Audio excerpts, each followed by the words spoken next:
Hello, and welcome to our first Spinoza session here at Den Haag.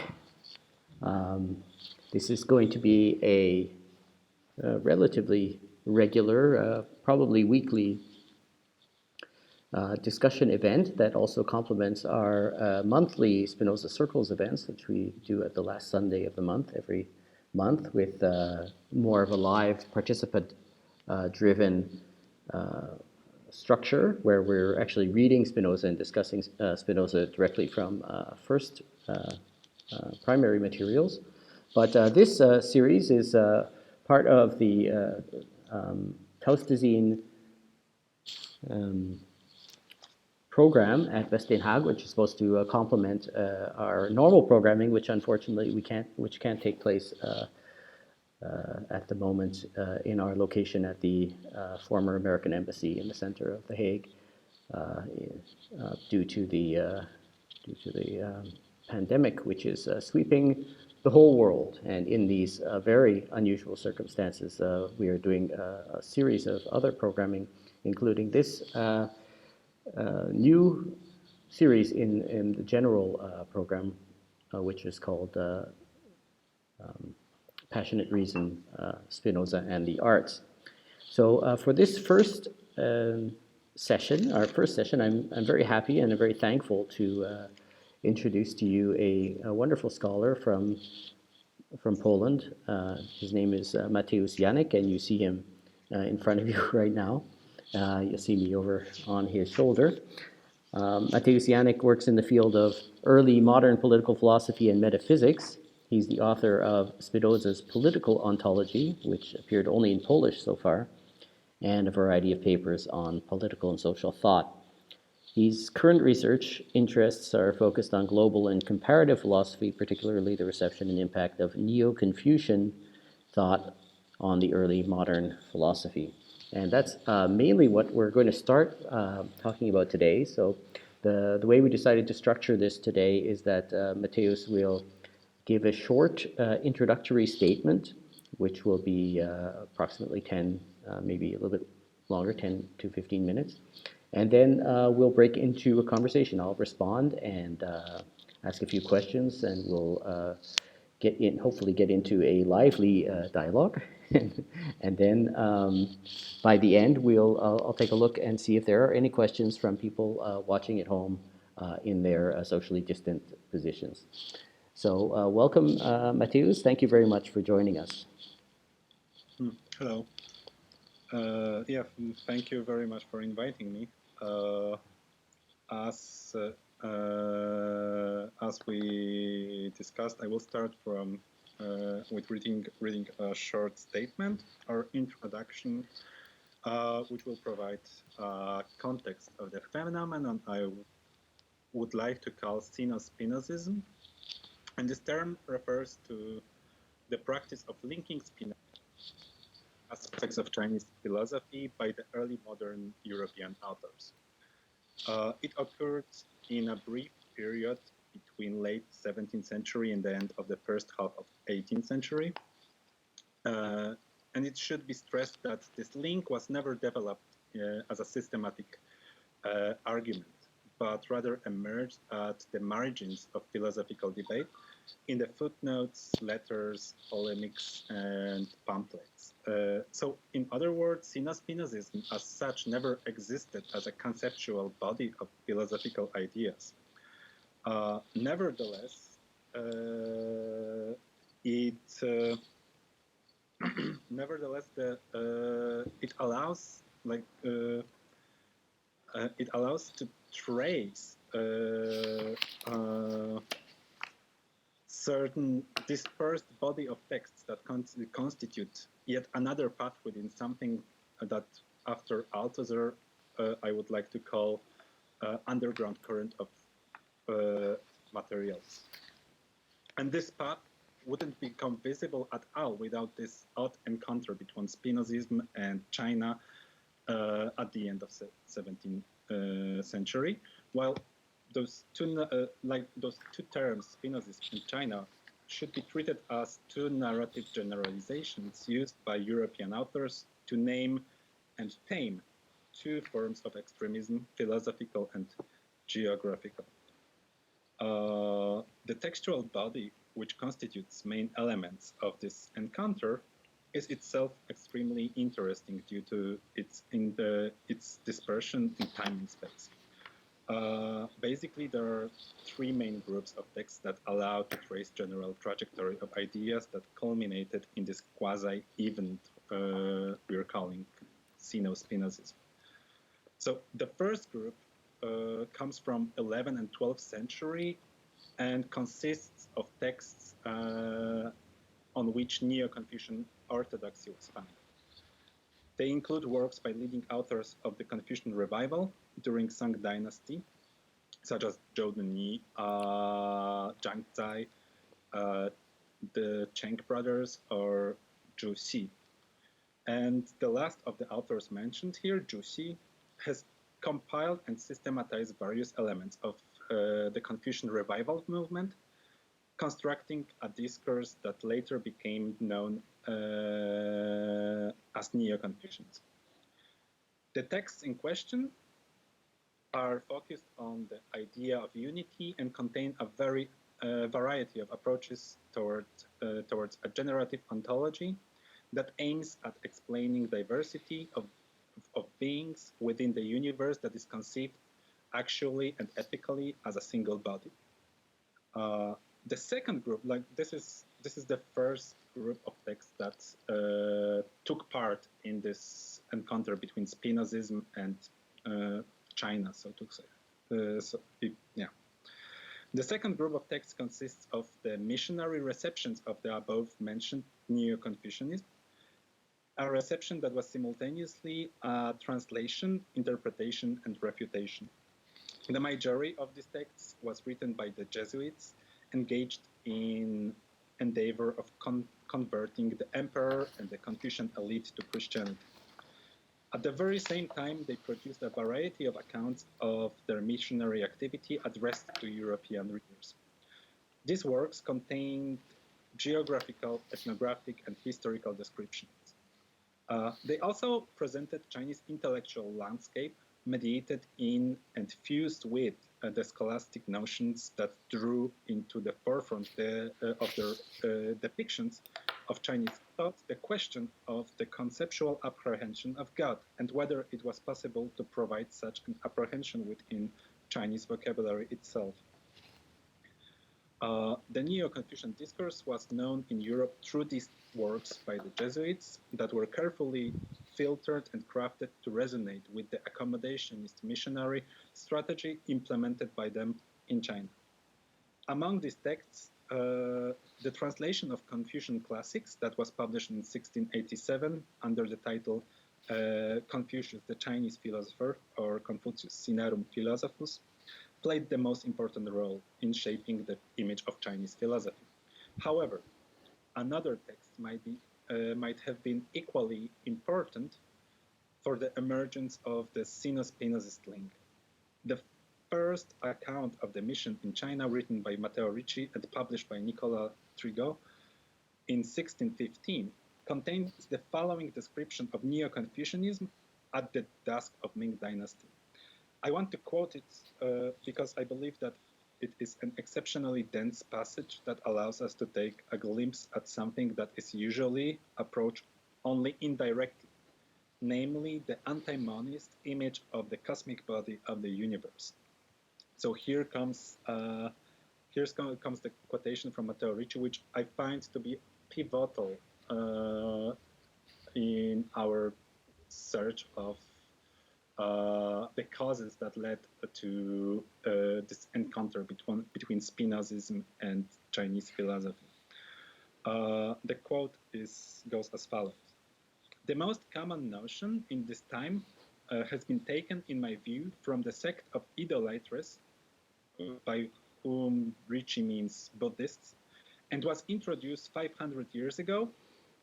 It claims that this universe is composed of one and only substance, and that its creator, together with the earth and heaven, people and wild animals, trees, plants, and finally, with the four elements, forms one continuous body, of which each thing is a member. That is Neo-Confucians influenced by Buddhists, they teach through the unity of this substance that all things should be united through love and that everyone can be united with God. Since they are one and the same thing with him.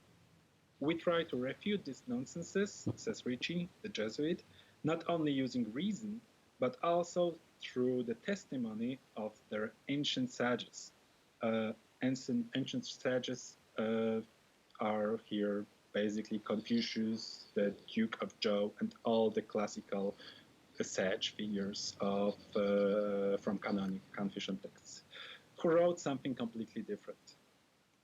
So this passage circulated in publication and excerpts for at least a century, being one of the most vivid descriptions of scholastic understanding of immanence that Matteo Ricci, the first European to acquire Chinese language and engage in an intellectual debate with Confucian scholars, believed to be found in Neo-Confucianist texts.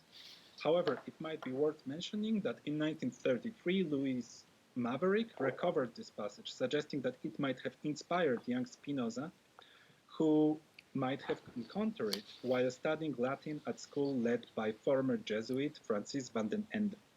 Despite the lack of textual evidence, Maverick's suggestion was followed by others who investigated the eagerness with which such authors as Pierre Bayle, Nicolas Malebranche, or Jean Bourigny, and others associated Spinoza with China. This brings us to the third group of texts that consists of the European reception of the Jesuit descriptions of Chinese philosophy.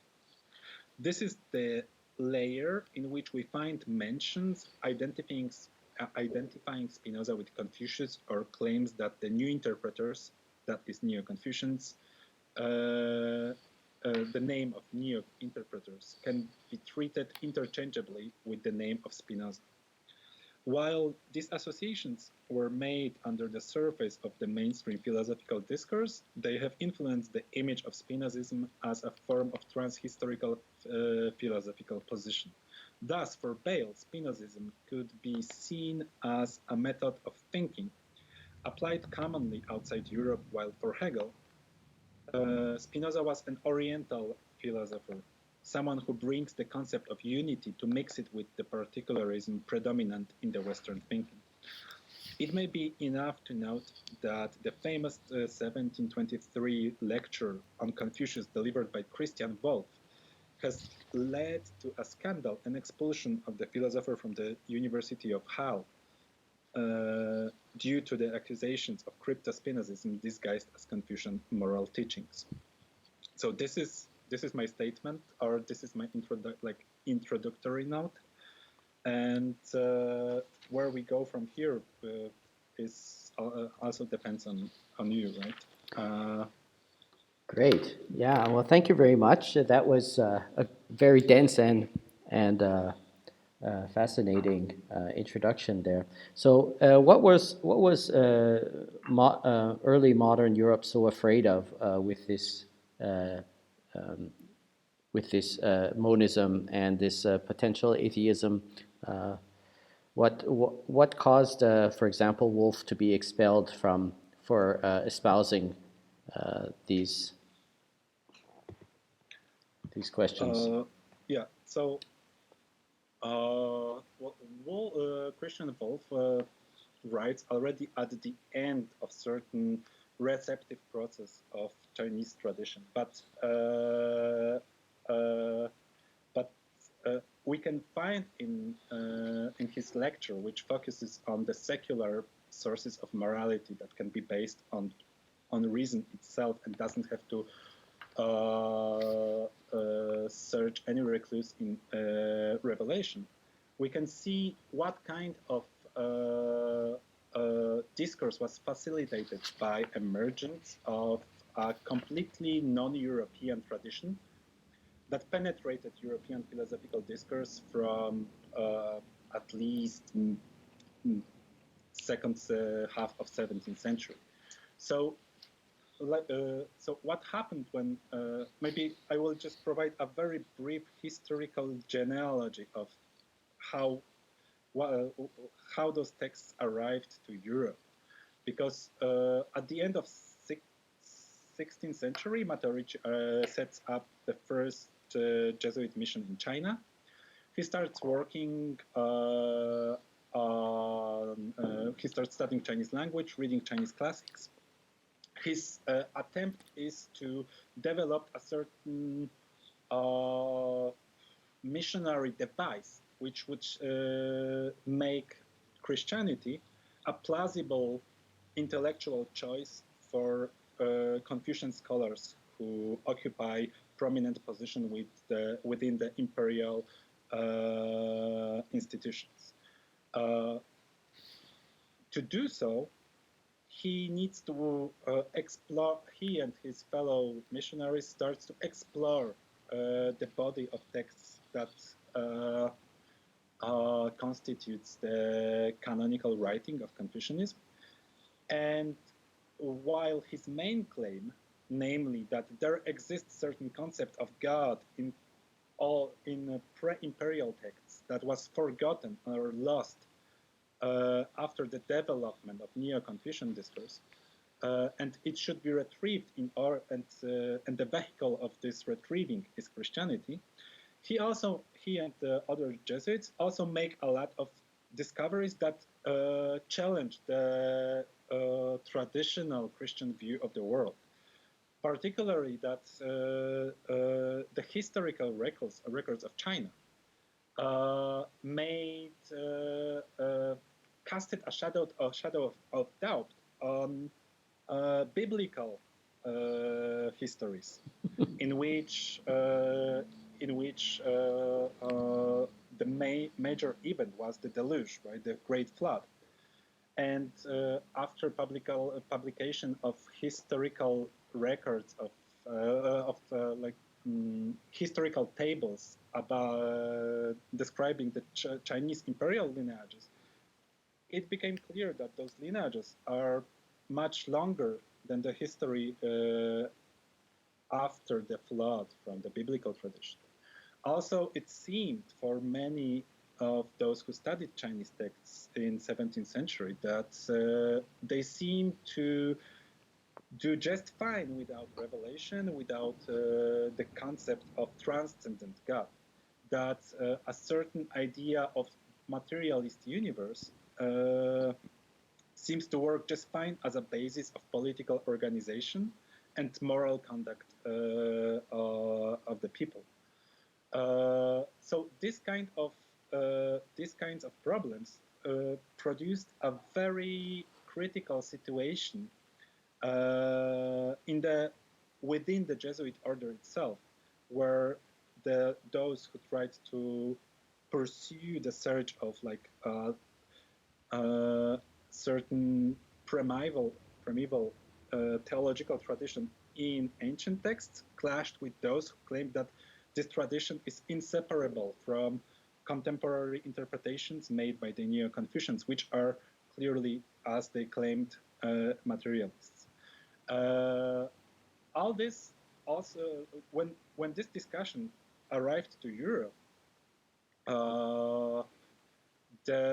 it converged with another set of debates that were related to the new philosophy of mechanicism and rationalism, which challenged the scholastic tradition on kind of similar grounds.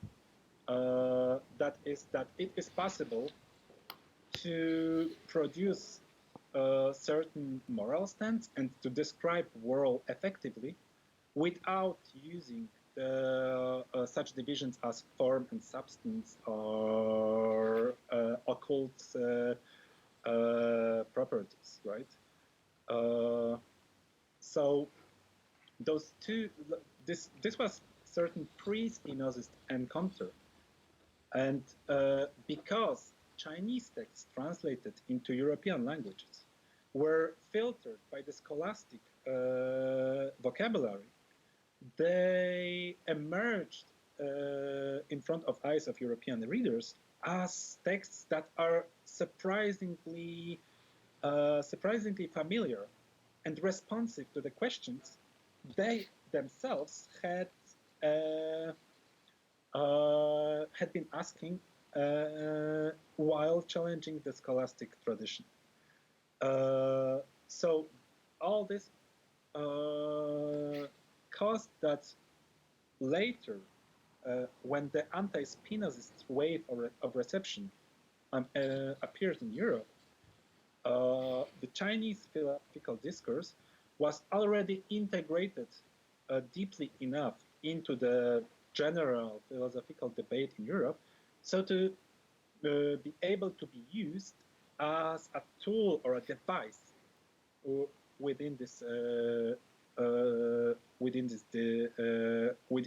debate.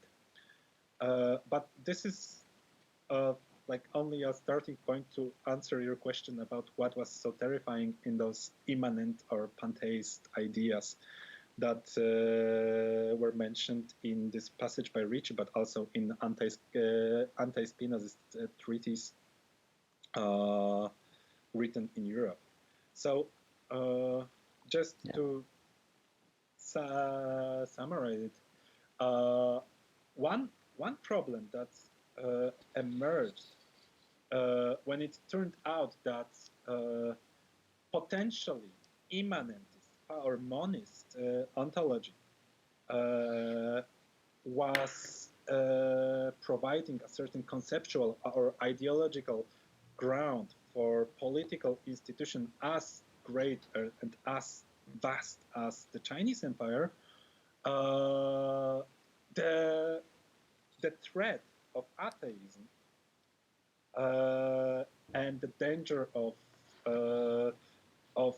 undermining the certain image of power or sovereignty based on the idea of transcendent power that controls or that dominates the world became uncannily real. And there is this very interesting hypothesis made by, I think, Diego Tientai, a Spanish scholar working in the field of Spinoza's philosophy, who claims that while Spinoza was isolated, really, case of radical Cartesianism throughout most of his lifetime, and he was seen as a certain radical within a strongly established tradition of Cartesian philosophy, after associating him with China and Chinese intellectual traditions, his position emerged as an emblem of certain global, in fact, tendency that was backed by actually existing political organism that, as some people claim, was based on certain premises that were also the premises of Spinoza's philosophy. And this is the and most of anti-Spinozist and anti-Chinese sentiments were revolving around this question of whether it is possible to establish a secular or rationalist, materialist philosophy at the ground of certain political organization. Yeah, it occurs to me here that there's two things at stake in this, what came to be anti-Sino-Spinozist position. So you have this concern that, well, first of all, that this concern that common morality would not be able to be maintained without this complicated scriptural references or interpretation through the priests, so that rationality alone, it would appear, was sufficient to generate the moral basis for social cohesion. I think that was something I wonder if that was something that was very threatening to the state and the church at the time. Does that make sense? That because until that time, of course, the state relied on the ethical superiority of the judgment of the religious bodies, and they were basing their authority on interpretation of scripture, uh, which, of course, Spinoza famously uh, took apart and took to pieces and analyzed away to a large extent in the Tractatus Theologico-Politicus. So, but on the other side, that leads to a kind of another conclusion, which is that we don't need it, and we can rely on everybody using their minds, and that is also a Spinoza's conclusion, that if we emancipate our reason sufficiently, we will be able to generate unprecedented form of society, which is the product of rational engagement, rational sharing. Maybe this conclusion was, and still is today. I think that's something that we can connect to today, that this kind of conclusion that we can rely on our best abilities to argue and find through intellect the course of action which is the most propitious for our general emancipation is a very radical proposal that is, of course, has never been proved. So that's not something that the states at that time or the authorities at that time were able to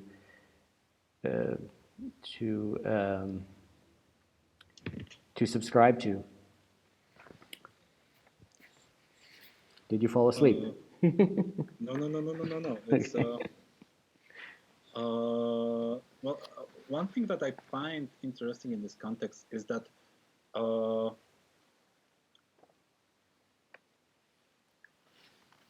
in fact there is like how to put it clearly, there is certain interdependence between organized power, for example, state power, and certain collective or immanent ontology that that assumes a certain self-affirmation of being. And one thing that we can find in Spinoza's political program is that, in fact, any form of of power that makes claims towards transcendence, that makes claims to be separated by certain ontological distance from those who are ruled by this power, from subordinates, is in fact alienating itself from its very condition of possibility. That makes it so. If we look at, for example, the political treaty and how the concept of the highest authority is constructed there, we can see that, in fact, any power that aims to be effective needs to have certain tunnels through which it is linked to the effectiveness of action that is based in the collective or social body that effectuates society as a whole. And now, why I think that this threat of secular reason in context of political philosophy was actually real, especially at that time, but also today, is that in order to extract certain potentiality of the social body, the sovereign power has to always construct certain anatomy of a social body in which a hierarchy is reimposed towards this plane of immanence, which, according to Spinoza, is where the actual relations of forces are happening and where the actual life is happening, right? Is that, I'm not sure if that's clear. Mm-hmm. Okay, so and just to so when I say that for the Jesuit missionaries, it was so problematic that they could not find this idea of transcendence within dominant state ideology they encountered in China, that's Neo-Confucianism, was that the whole concept of power as such, not only divine power, not only revelation in Christianity, but the whole idea that is behind how political society works and how the nature itself is organized, fell apart because if it was possible to organize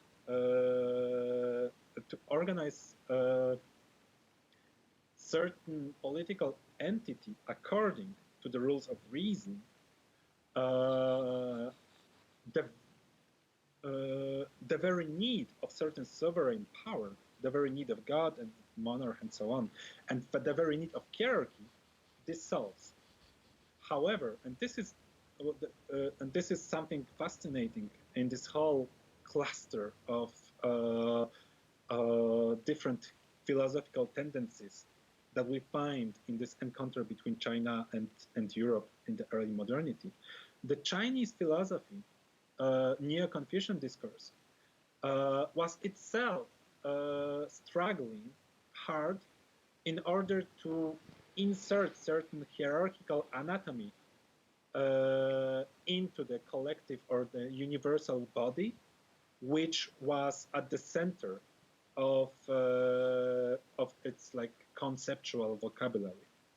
So we find many instances among the authors who provided the texts that were that are considered foundational for Neo-Confucian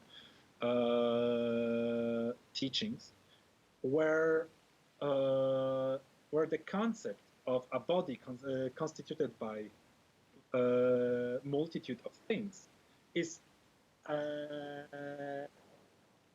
affirmed, acknowledged, and just a couple of sentences later, it is dismantled again. It is so we find many instances of an argument which says all things are one, but this unity is conditional and based on certain substantial difference we can find within this collective body. And so I think that the mechanism here is very similar to the one that Jesuits were trying to apply in order to dismantle certain immanence they found in Chinese philosophy, and as well as main currents of European philosophy argued against the Spinozist idea of immanence, like the mechanism in which immanent political power is being dismantled by a dominant philosophical discourse in order to be reused in certain way, seems to be quite common element of a philosophical discourse, regardless of cultural or historical conditions in which it is developed. So yeah, so this is how I would argue that this question of immanence posed certain real ideological threat to the political edifice of early modern Europe. Let me see if I understand well. In the Neo-Confucian society or system, they have kind of split up um, the political sphere, so that you have a rationalist. Some people called it a meritocratic administrative realm, where the society is organized according to rational principles and discussion, and basically Confucian principles that are handed down, but these are not sacrosanct, because or at least they're not, maybe they are kind of sacrosanct, but it is possible to argue about them.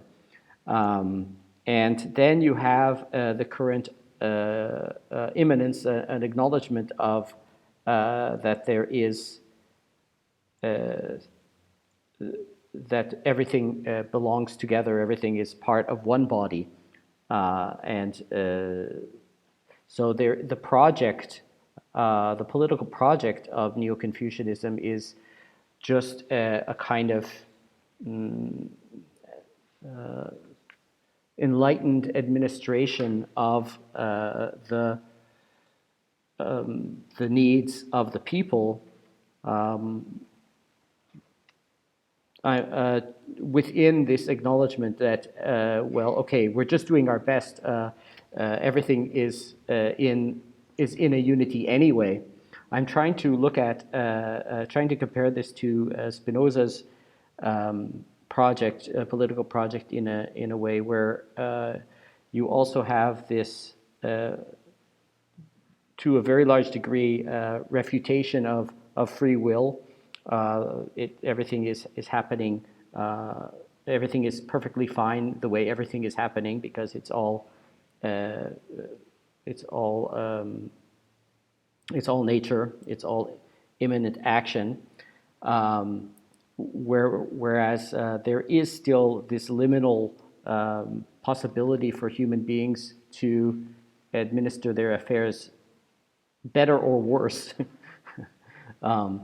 depending on the degree to which they are capable of applying reason, and thereby, of course, acting out that rationality which is in God, which is in immanence. That's something that I try to work through a lot. This notion of getting close to God through reason, right, which is in Spinoza. So I'm trying to see if there's a parallel there, where the split is where you have immanence, you have everything kind of complete, and there's nothing to do, but there are still obviously many things to do to administer human affairs. That's where rationality must come in, and it must be as much a atheist or a a materialist rationality as possible, uncluttered by the obscurantist and somewhat mystical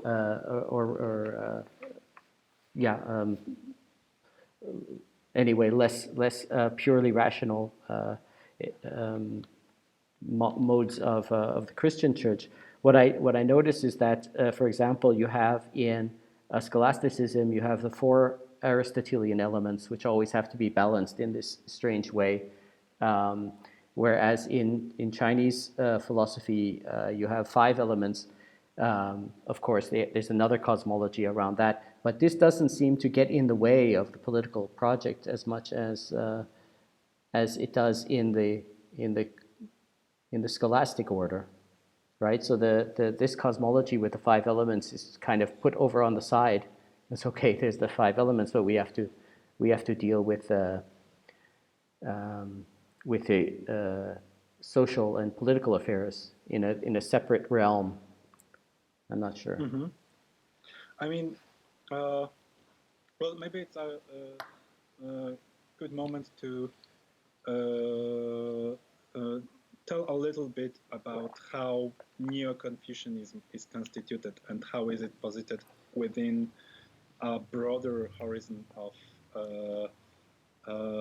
Chinese thought. Because actually, I would say that those five elements play quite important role in development of certain certain discourse that is later applied towards the question of managing political affairs and moral conduct and so on, so on. So basically, Neo-Confucian, like at the end of Tang Dynasty, we observe a strong predominance of Buddhism and Taoism as popular forms of religiosity and basically the dominant discourse in philosophical thinking. Neo-Confucianism is born from certain opposition towards ethical ideals favored by Buddhism, for example. That is certain reservation towards the social life and political matters, as well as preoccupation with the question of how to overcome the illusion of reality, so to speak. So basically, Buddhism plays a very important role as a contrast towards which Neo-Confucianism is developed. And then the whole metaphysical dimension of Neo-Confucianism, in which the five elements play important role as those instances which allow to differentiate between plurality of beings. So this metaphysical or cosmological model developed by Neo-Confucians is aimed at showing that human beings are interwoven into the fabric of the universe, and as part of this universe, the social matters, the political matters, are expressions of certain ontological condition or cosmological condition, right? So basically, in a most general terms, this cosmology begins with the unity of all things and then explains gradual differentiation, first into two modalities of unity, that is yin and yang, then into five elements, that is earth, water, metal, wood, and fire, I think, yeah. And then through mixtures and compositions of those elements into different beings, right? But the point is that the unity is always at each of those levels. The unity is actual. So this is diversity within unity, and this cosmology is developed directly in the context of a certain political project. Not only it's not only a certain moral discourse or certain epistemic discourse which explains how can we know or attain sagehood or something like that. It's also a discourse which has a practical goal of establish itself as certain political ideology that will make human action efficient in terms of their social life. And I think I think what is important here is from which position one articulates his or her philosophical ideas, because what Neo-Confucianism shows us is that as long as it was developed by those authors who were dispersed on unorganized thinkers who individually engaged in certain philosophical problems, the question of normativity, for example, the question of anatomy of this universal body wasn't so much political. But as soon as the discourse started to be treated as certain orthodoxy, a certain state ideology, the normativity part, the part which is interested in dissecting this unity into politically differentiated elements, became quite crucial. So, so this is so the conclusion here is that is that rationalist or materialist philosophical discourses are not progressive, or doesn't have to be progressive by definition. They are progressive by the position which they take within a broader context in which they are challenging certain dominant ideas, or they are conserving certain relations of power, and so on, so on. So, so the same holds, I think, with Spinoza. And we can observe in Spinoza's philosophy itself certain whether towards, like, if we read ethics, we can see that there are many places where Spinoza retreats from a very radical positions and reinstates certain ideas concerning humanism, for example, or anthropocentric perspectives that wouldn't be permitted if apply the metaphysics of the first book of ethics consequently.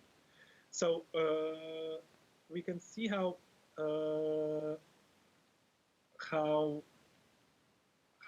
this kind of immanentists by themselves, they are very dynamic, and ways you can approach the political or social or even ethical implications of immanent philosophy.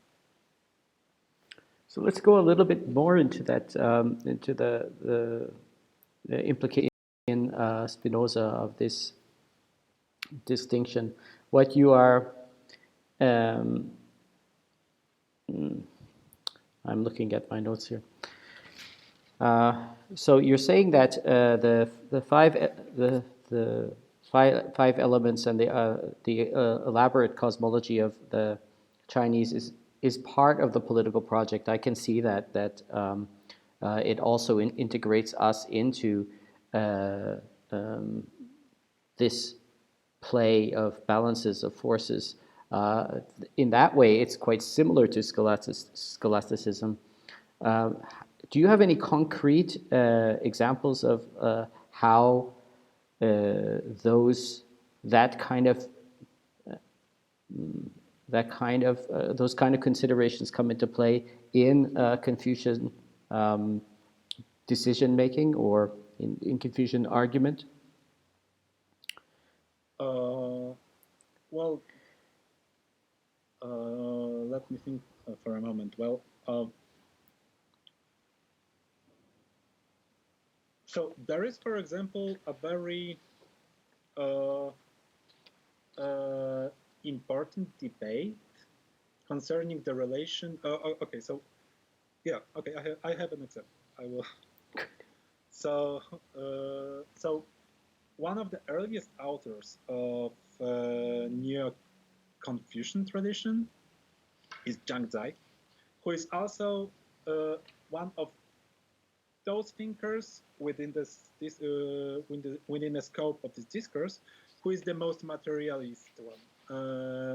And the concept of unity that he offered was unity based on the notion of qi, which we can translate very roughly as this animating material force that is common in all living beings.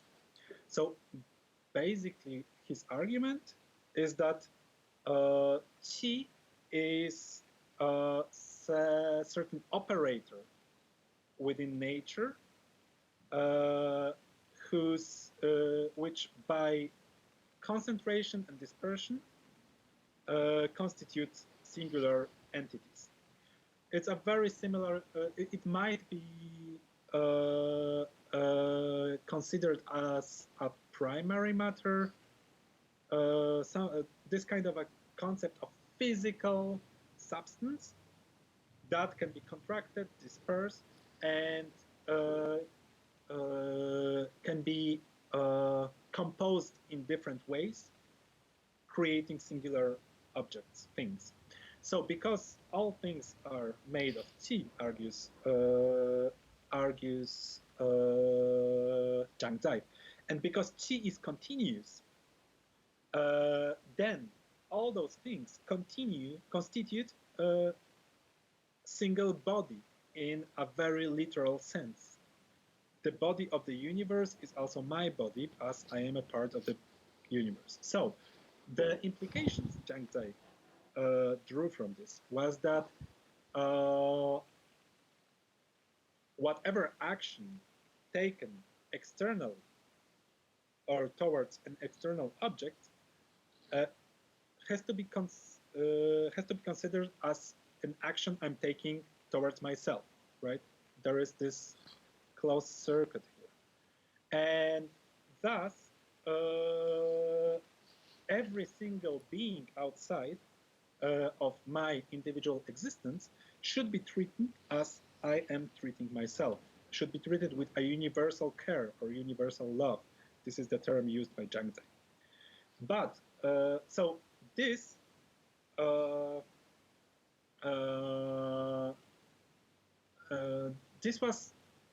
this concept of unity became very important in Neo-Confucian philosophy later, after Cheng brothers and Zhu Xi started commenting on Zhang Zai's work.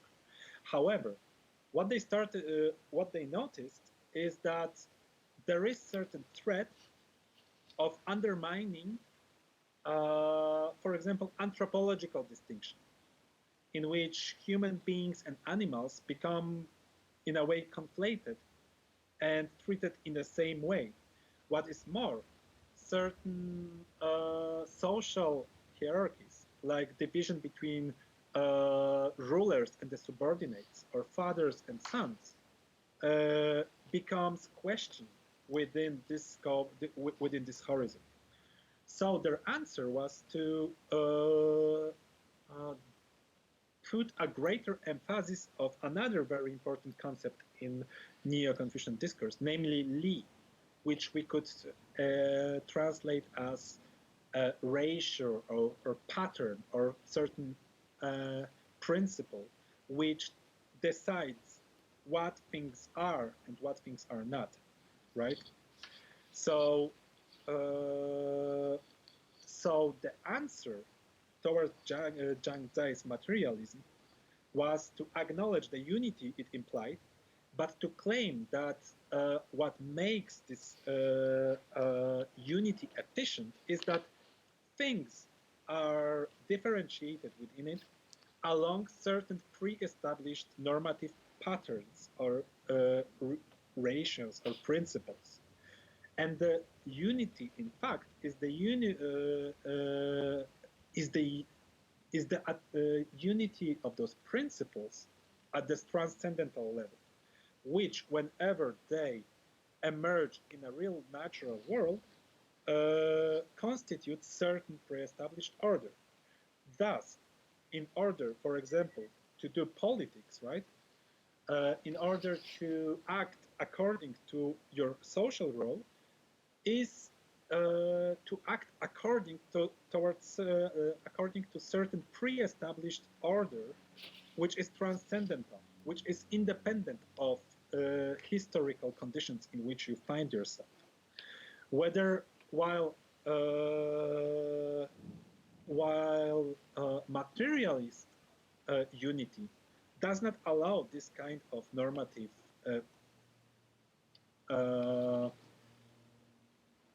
petrification, right? Because materialist argument of unity is based, in fact, on constant transformation of this primary matter, which establishes these differences.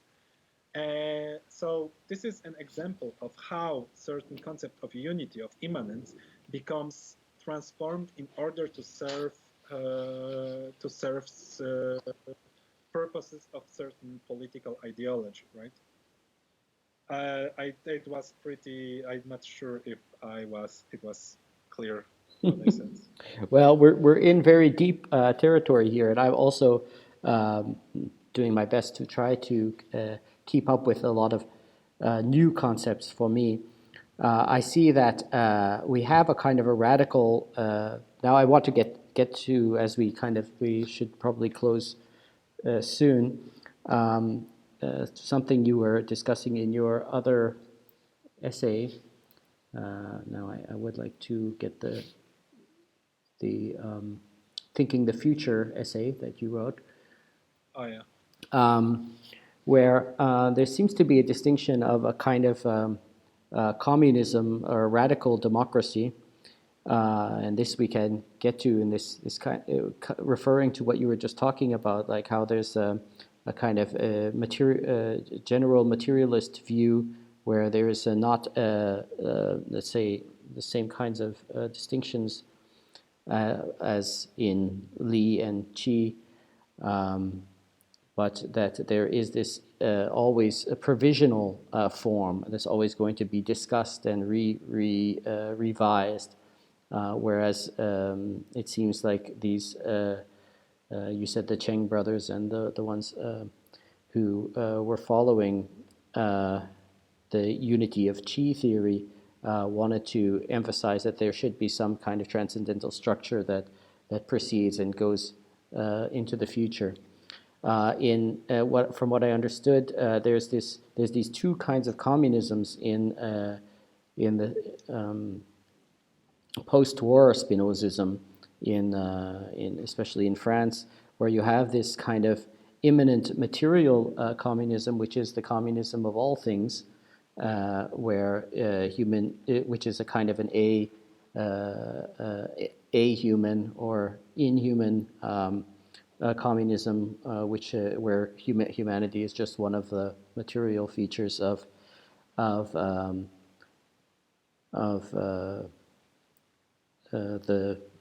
of existence. And then you have the other communism, which is much more related to human affairs and economics, one might say, and economics also going to the Greek root of oikos and the affairs of the household of humanity, that eventually it will regress to a political system, some kind of structural system, which is not which is liminally distinct from the great immensity. Um, I wonder if you can elaborate a little bit on what if I got this right, that there are these two communisms there somehow in interpretations of especially how Spinoza is applied in the post-war period. Mm-hmm. Well, while there is while those two forms of communism operate on two different levels, so to speak, they are closely interlinked or conditioned, at least as a political project, because when we think about this Spinozist kind of philosophical ontological communism, which assumes certain collectivity of being as a foundation of any form of social organization, right?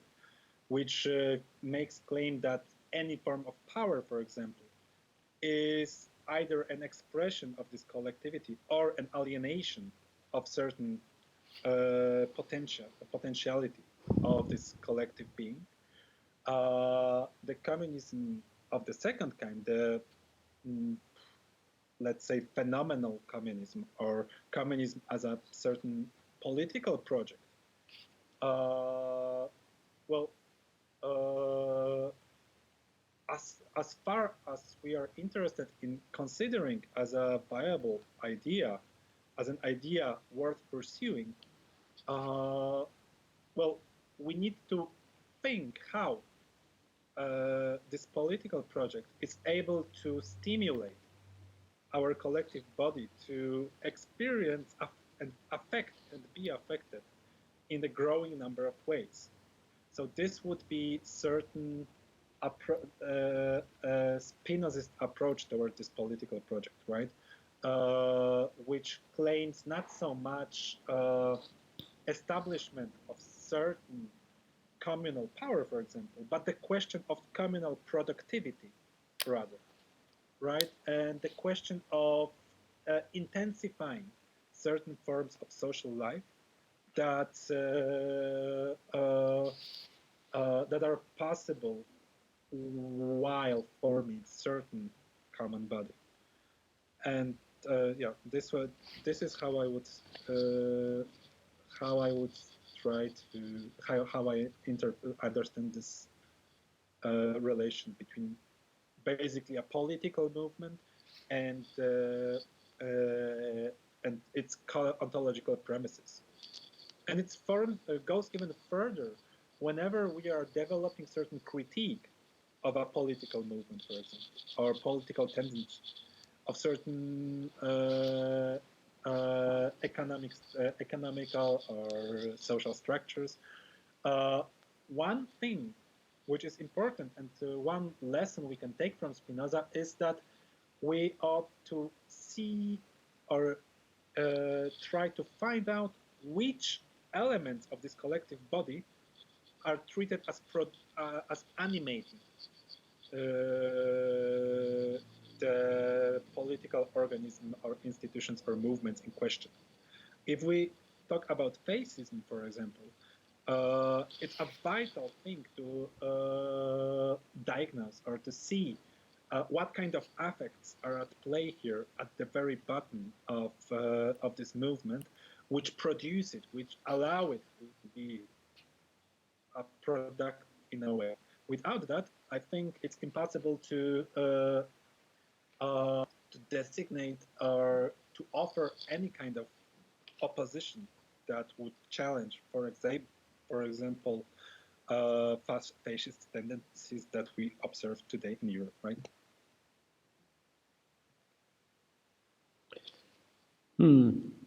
I see that today we are in a. I think Spinoza was. I mentioned this. Maybe you can tell me if you think I'm on the right track or not. But I think that Spinoza was quite convinced that democracy was probably the best outcome for humanity, but he was not quite sure that we were ready yet for it. Oh, yeah. And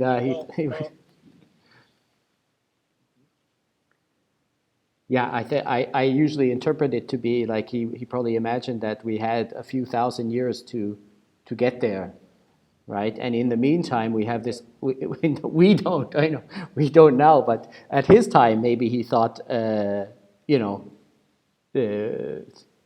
we had time to get there, and that in the meantime there would be this kind of oscillation between the espousal of certain more materialist or more distributive or more democratic streams and reaction from conservatism and from inertia. And this was happening immediately after his time. Of course, his books were banned immediately. You were describing earlier how Wolf was sanctioned and kicked out of the academy in Prussia. And this happens again and again, that there's this more materialist, more maybe rationalist, more democratic stream, and then the counter reaction comes back, and that there's this oscillation. And now we are in a kind of reactionary oscillation. So, and I don't know. Do you share this feeling that or this analysis that we are kind of moving? There's an oscillation towards. Eventually, the oscillation will shift more away from the reactionary. Yeah. Well, we are definitely approaching some kind of liminal point where some kind of event might take place, or some kind of process might begin, which we won't be able to stop. But one important thing is that I think for Spinoza, democracy was, first of all, the most natural form of political organization, meaning that in fact, it was the nearest to what is happening from the perspective of nature as whole, right? So certain idea of self-governance is a fact that cannot be totally alienated ever. And starting from this point, we can wonder like, what are the political implications of this kind of radical naturalist democracy? But when you look even today at the way the social body is responding towards the epidemics of coronavirus, you can see that those micro networks of solidarity, mutual help, and certain community that emerges under the layers and layers of political and economic violence that we are experiencing, we can see that this tendency, even in the most reactionary of times, is always a viable option, or is always a certain possibility that cannot be alienated totally, as particularly or especially because it is an ontological condition of the society as such. I mean, if any no matter how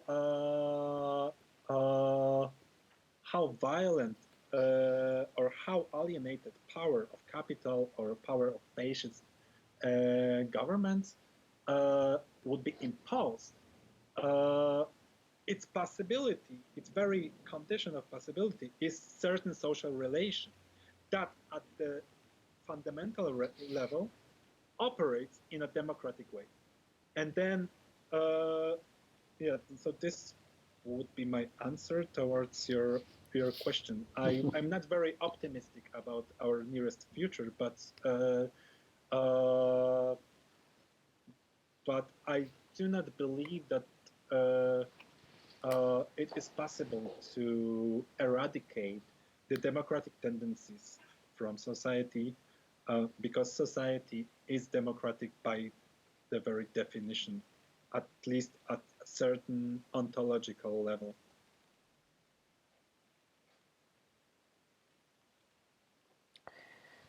Well, on that note, I guess we should probably wrap it up. Yeah, I would also like to think that we can, through the persistent exercise and demonstration of our reason, make it. I don't know. It seems that if we look at this this imminent democratic condition to be just the actual basis for everything that we are able to accomplish. Um, it's we really do need to develop some means by which we can make these so fruitful that these movements, which are more of Spinoza's ontology, we need to recompose the social body in order. Oh, that's a lot of viewers. I'm not.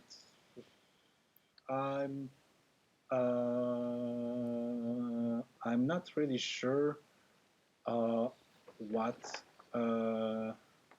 kind of summary statement would wrap up and link together all the topics we discussed here. But I think that if I would like to stress one particular philosophical point of investigating the question of immanence in the early modern world as it is at the threshold of colonial and imperialist expansion of the West, is that the very idea of immanence at the very beginning of this encounter between Europe and non-Europe was discovered as certain philosophical position which is emancipatory or oppositional towards the very movement of this colonial domination developed by the West. And for that very reason, critical thinking should not forget about the notion of immanence as an important element of its philosophical repertoire, I guess. If I'm not sure if that's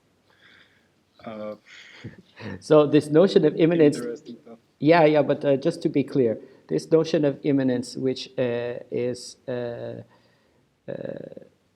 unifying all things, goes against this. How does it go? How does it buffer, or how does it position itself against the colonial, imperialist drive of the West? Well, it appears as something. Okay. So the very way the West was trying to think the non-European in 17th and 18th century was to find certain concept of equivalence, which would allow to translate what's non-European into what's European, and in this way make it an element of the European tradition, erasing completely different modes of thought, different cultural modes of being, and so on, so on. And the immanence served to so many authors as the name of what's different, of what's non-European, and as such, it was the name of what has to be pacified or overcome in order for this global horizon to become fully westernized scope of vision, right? And in this sense, like going back to different modes of thinking immanence, to different modes of thinking a common world, which doesn't contain those divisions,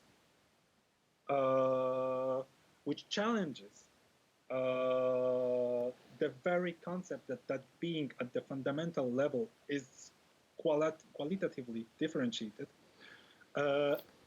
allows us to recover modes of thinking that are incompatible and often in a direct opposition to what we are used to think when we direct our eyes towards the early phases of the colonial expansion. And today, when we have the rise of this nativism and nationalism and this kind of mystical national identity, which is just appealing to the passions instead of understanding that we are all in this together, as Bernie Sanders liked to say.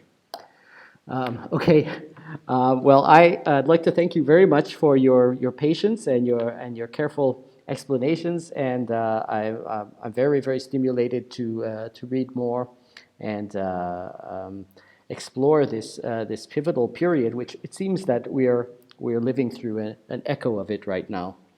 And so it really rings true. And I also want to think about to what extent the Chinese Communist Party is still reflecting the Confucian structure. It just occurred to me as I was preparing for this talk. But first of all, thank you. Confucian traditionalism is on the rise right now in China.